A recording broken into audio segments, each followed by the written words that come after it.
Dams का जब भी नाम आता है तो हमें बहुत कॉमनली ये लगता है कि dams irrigation, hydro power, water supply और फ्लड कंट्रोल के काम आते हैं। लेकिन 2015 से लेकर 2019 तक 150 ऐसे केसेस हो गए हैं जिनकी वजह से डैम्स ने बहुत डेंजर दिया है लोगों को, बहुत सारे फ्लड हुए हैं।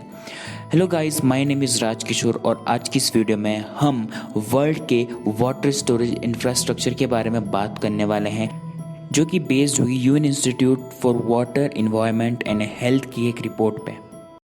थोड़ा हिस्टोरिकल बैकग्राउंड देखें तो मेसोपोटामिया के टाइम से डैम्स को बनाया जा रहा है।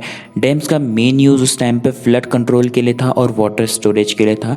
टिग्रिस और यूफ्रेटस नदी जो थी वो वेदर की वजह से बहुत ज़्यादा बहाव चेंज करते रहती थी, जिस वजह से उनको डैम्स की ज़रूरत पड़ती थी। तब से लेके आज तक हम डैम्स को यूज़ कर रहे हैं और अब हमारे पास बहुत अलग अलग टाइप्स के डैम्स आ गए हैं।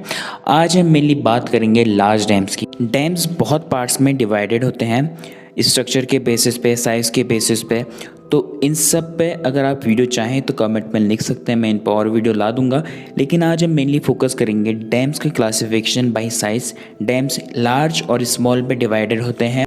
लार्ज डैम हम उन्हें कहते हैं जिनकी हाइट 15 मीटर या उससे ज़्यादा होती है और जिनके रिजर्वायर में 3 मिलियन क्यूबिक मीटर से ज़्यादा पानी स्टोर हो सकता है। इसको छोड़ के बाकी सभी डैम्स स्मॉल डैम्स में काउंट की जाएंगी।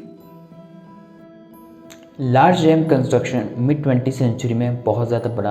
1930 से लेके 1970 तक बहुत ज़्यादा डैम्स बने और 1960 में इसने अपनी पीक पकड़ ली थी। 1930 से लेके 1970 में टोटल 58,700 डैम्स बने थे और ये डैम्स लार्ज डैम्स थे।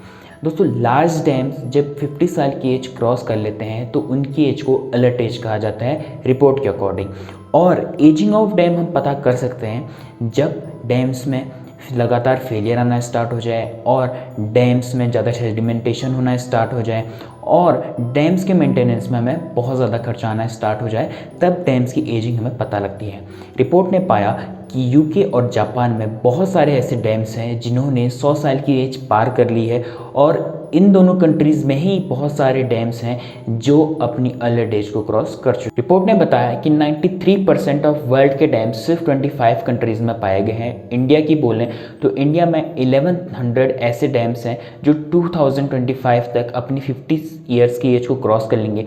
4000 से ज़्यादा ऐसे डैम्स हैं जो 2050 तक अपनी 50 ईयर्स की एज को क्रॉस कर लेंगे और 64 ऐसे डैम्स हैं जो 2050 तक अपने 150 ईयर्स के एज को क्रॉस कर लेंगे। डैम्स की यूजेस बहुत हैं, लेकिन अपनी अलर्ट एज में पहुंचने के बाद डैम से हमें बहुत खतरे हो सकते हैं। ये वीडियो जो आप देख रहे हैं ये है चाइना के सरदोबा रिजर्वायर की। नासा की इस इमेज में हम बाढ़ से पहले और बाढ़ के बाद की कंडीशन देख सकते हैं।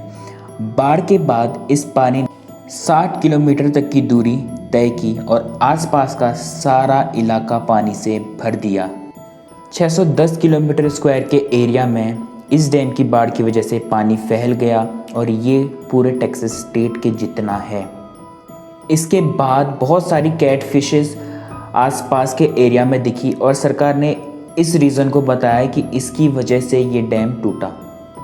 लेकिन इस डैम के टूटने का मेन कारण था इसमें यूज़ किया गया चीप मटेरियल। एक्चुअली जो कंस्ट्रक्शन कंपनी थी उसने अपने पैसे बचाने के लिए इसमें बहुत चीप मटेरियल यूज़ किया और हाफ द मनी यूज़ किया जो मनी इसके मटेरियल में यूज़ होना चाहिए, जिस वजह से ये डिज़ास्टर्स घटना हुई। ये हो गई बात चाइना के सरदोबा रिजर्वायर की। लेकिन ऐसी बहुत सारी घटनाएं पास्ट में हुई हैं और फ्यूचर में भी हो सकती है। इंडिया में भी एक जगह ऐसी घटना हो सकती है और यूएन की रिपोर्ट ने बताया है कि टोटल 35 लाख लोगों की जान खतरे में है। बात कर रहे हैं मुल्लेपेरियार डैम की और ये डैम को हो गए हैं टोटल 100 साल और ये डैम अब कभी भी टूट सकता है और 35 लाख लोगों की जान खतरे में है। डैम के अपोजिशन को लेके लगातार प्रोटेस्ट होते रहे हैं। तमिलनाडु के एक फार्मर रविंद्र ने कहा केरला की सरकार नया डैम बना रही है। ये अनाउंसमेंट उन्हें बहुत हर्ट कर रही है क्योंकि सालों से मुल्लेपेरियार डैम उनके लिए बहुत काम आया है, एग्रीकल्चरल लेवल पे और हर चीज़ में उनके लिए बहुत काम आया है। लेकिन ये डैम लोगों के लिए भी एक खतरा है। बहुत सारी फैमिलीज़ इस डैम पे डिपेंड करती हैं। अगर ये डैम हट गया तो उन लोगों के लिए पानी की बहुत समस्या हो जाएगी। डैम 99 फिल्म के डायरेक्टर सोहन रॉय ने कहा कि मैं भी मुल्लुपेरियार डैम के आसपास रहता हूँ। अगर इस डैम से कोई घटना हुई तो मैं भी उसका एक विक्टिम रहूँगा, मेरे परिवार वाले भी उसके एक विक्टिम रहेंगे और 35 लाख लोगों की जान इस पूरे इंसिडेंट से खतरे में आ सकती है। ये डैम लोगों के बहुत काम आया, लेकिन एक उम्र के बाद अब ये डैम लोगों के लिए एक मुसीबत बन गया है। यूएसए में भी बहुत सारे ऐसे डैम थे जो अपनी लाइफ को क्रॉस कर चुके थे और यूएसए ने 12,000 से ज़्यादा डैम्स डिसमेंटल कर दिए हैं, हटा दिए हैं। डैम्स के यूजेस बहुत हैं, लेकिन एक टाइम के बाद वो हमारे लिए खतरा हो जाते हैं जब वो अपनी अलर्ट एज को क्रॉस कर लेते हैं। यूएन की रिपोर्ट ने इसी बात पर फोकस करना चाहा कि कंट्रीज़ अपने वाटर स्टोरेज इंफ्रास्ट्रक्चर में ज़्यादा ध्यान दें और जो डैम अपनी अलर्ट एज को क्रॉस कर चुके हैं वो मुसीबत बन सकते हैं, तो कंट्रीज़ को उनमें भी ध्यान देना चाहिए। तो फिलहाल के लिए इस वीडियो में इतना ही गाइस। Thanks for watching.